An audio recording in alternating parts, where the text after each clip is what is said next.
You know how sometimes you think you know what your dog's telling you? But then they do something totally out of left field, Mm. like my dog. He goes bonkers for belly rubs, right? Yeah, So the other day I'm reaching down to give him his usual scratch and... he ducks away. Oh, wow. Ducks away. Can you believe it? Pins up. There's a whole lot more to their wags and wiggles, and yes. Even their avoidance of belly rubs than we might think. Right. And that's what we're diving into today. We're talking about understanding your dog's secret language. All those subtle cues and signals they're throwing our way. Okay. And our guide for this deep dive is interpreting your dog's body language and behavior from Oh My Dog Rocks. It's packed with fascinating insights that are total game changers for dog lovers like us. Yeah, it's amazing how much dogs communicate through their body language.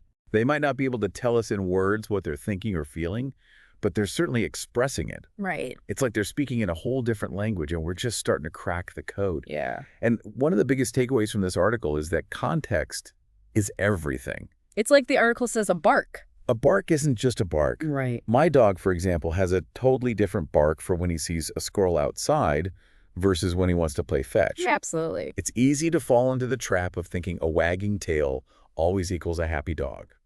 But dogs like us experience a whole range of emotions, and those emotions can shift depending on the situation.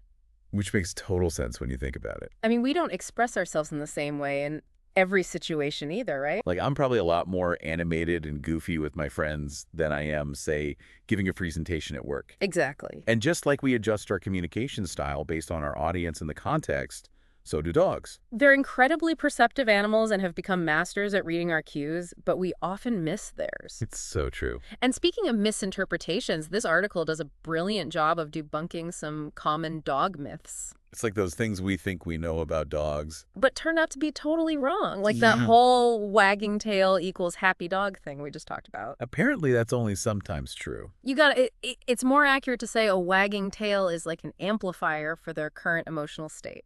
So a high wagging tail with playful energy might actually be a warning sign if the dog is also stiff, showing the whites of their eyes, or has their ears pinned back. It's all about putting the pieces of the puzzle together. Okay, I'm already seeing how easy it is to misinterpret those signals. It's like we see the wagging tail and our brains just automatically jump to happy dog Right. without considering the rest of the picture.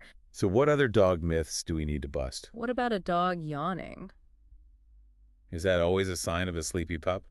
Not necessarily. Well, dogs do yawn when they're tired. Yeah. It can also be a sign of stress or anxiety. Think about it. When do we yawn? Often when we're feeling anxious or overwhelmed, right? That's such a good point. I know, I definitely yawn when I'm stressed, especially if I'm about to give a presentation or something. That's like my body's way of trying to calm down. Exactly. And for dogs, yawning can serve a similar purpose. It's often a calming signal, a way of saying, hey everyone, let's just relax here. So if your dog yawns when meeting someone new, it might not be boredom. They're trying to de-escalate the situation.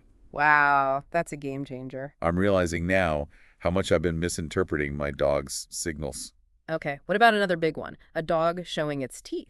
Most people, myself included, would probably take that as a sign of aggression. And while bared teeth can definitely be a warning sign, especially when paired with a growl and stiff posture, There's also something called a submissive grin. a submissive grin. That sounds almost counterintuitive. It might seem that way, but it's actually quite common. Imagine a dog who's feeling unsure or wants to appease someone. They might pull their lips back slightly, showing a bit of teeth, but their overall body language will be loose and relaxed, almost apologetic. So it's like they're saying, hey, I'm no threat. Let's just all be friends here. Precisely. It's their way of trying to diffuse a tense situation and avoid conflict. This is incredible. I had no idea there were so many nuances to dog body language. It's like we've been trying to understand a whole different species using only our own limited human perspective. That's a great way to put it. But the good news is the more we learn about their communication style, the better equipped we are to build stronger, more trusting relationships with our canine companions. And that's what it's all about, right? That incredible bond we share with our dogs. Exactly. But speaking of communication styles, This article mentions something called code switching in dogs. are you telling me dogs actually change how they talk depending on who they're interacting with? It's true. Dogs are remarkably adaptable communicators. They've evolved alongside humans for thousands of years, and they've become incredibly skilled at tailoring their communication to different audiences. That's amazing. It's like they can speak both dog and human, even if it's not exactly the same language. Exact. Think about it this way.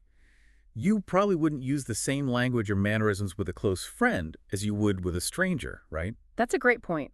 I know I'm much more likely to let loose and be my goofy self with my friends, but I might be a bit more reserved with someone I'm just meeting. Right. And dogs do something similar. They understand that we don't interpret their signals in the same way another dog would, so they've learned to adjust accordingly. So can you give us an example of how this code switching works in dogs? Sure, one classic example is the play bow.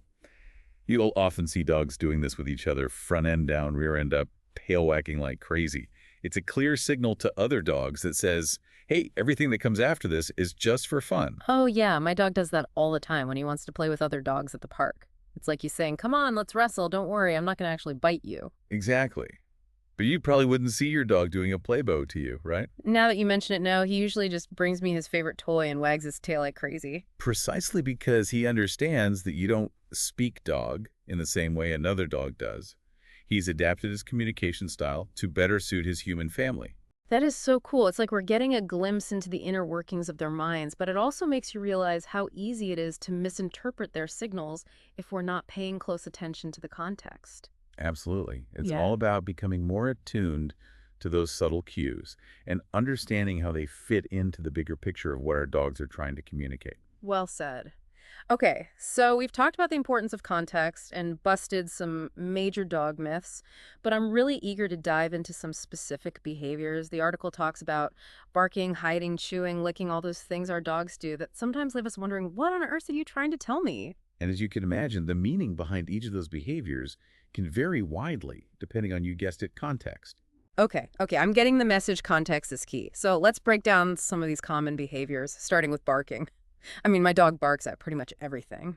The mailman scrolls his own shadow sometimes. It's like he's trying to tell me a story, but I only know half the words. I love that analogy because it's true. Barking is just one tool in their communication toolbox. It can be a warning, an alert, a way to solicit play, or even a sign of stress.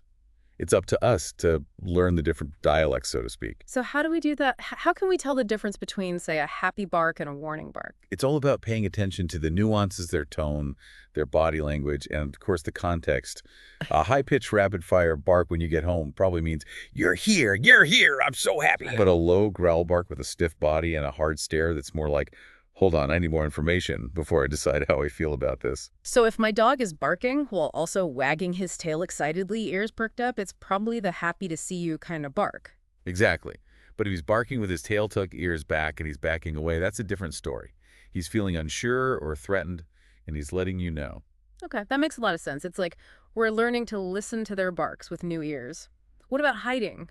My dog likes to chill under the bed sometimes. Is that normal, or should I be worried? It depends. Some dogs are naturally more den-like and enjoy having a cozy enclosed space to retreat to. Makes sense, they are descended from wolves after all. Right.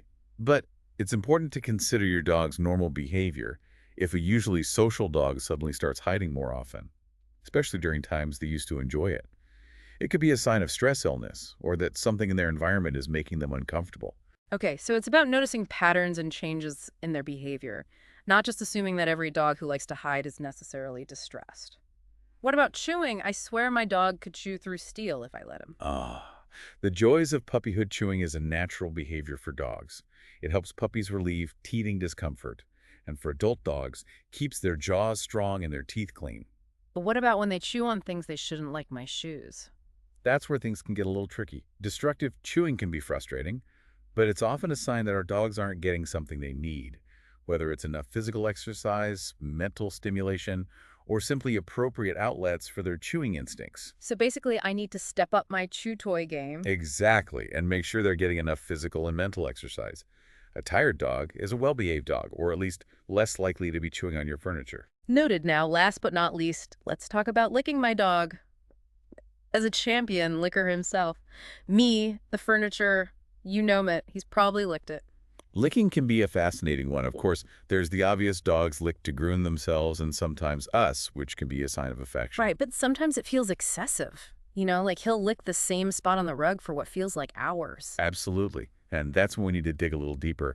While some licking is perfectly normal, excessive licking can sometimes signal a medical issue like allergies, a skin irritation, or even pain. Really, I never would have guessed. It's amazing how much we can learn about our dogs just by paying closer attention to those subtle signals, right? It's truly remarkable. Dogs have become masters at communicating with us, even without using words. And the more we understand their language, the stronger our bond with them becomes. It's like we're finally tuning into a conversation that's been going on all along. Hmm. I feel like I owe my dog an apology for all those times I completely misread his signals. Yeah. I bet he was thinking, why doesn't this human understand me? I'm sure he knew you were trying your best. But you're right. It's a learning process for both species. And the best thing we can do is approach it with curiosity and a willingness to see the world from their perspective. So true. And speaking of seeing the world from their perspective, what are some things we can do to create a more dog-friendly and understanding environment for our furry companions? That's a great question. One of the most important things is to remember that dogs experience the world through their senses. Their sense of smell is particularly powerful, and they're also very sensitive to sounds and movement. That makes a lot of sense. Like, my dog goes crazy whenever the mailman comes by, and I used to think he was just being protective of our territory, but now I'm realizing that it's probably a combination of the sight of a stranger approaching our house, the sound of the mail truck, and all those intriguing smells that come with it. Exactly. So, creating a dog-friendly environment might involve things like providing them with a safe space where they can retreat if they're feeling overwhelmed, Yep. being mindful of loud noises or sudden movements that might startle them, and even using positive reinforcement to help them associate potentially stressful situations with good things. That's a really helpful reminder, and it goes back to what we were talking about earlier. Context is everything, just like we wouldn't want to be thrown into a situation without understanding what's going on. Our dogs need that same consideration and understanding. Precisely, it's about building trust and making them feel safe and secure in their environment. Well said. This has been such an eye-opening conversation, expert. I feel like I've gained a whole new level of understanding about my furry best friend. I'm already looking at him differently, noticing all those subtle cues I might have missed before. I'm so glad to hear that. Remember, learning about dog communication is a lifelong journey of discovery.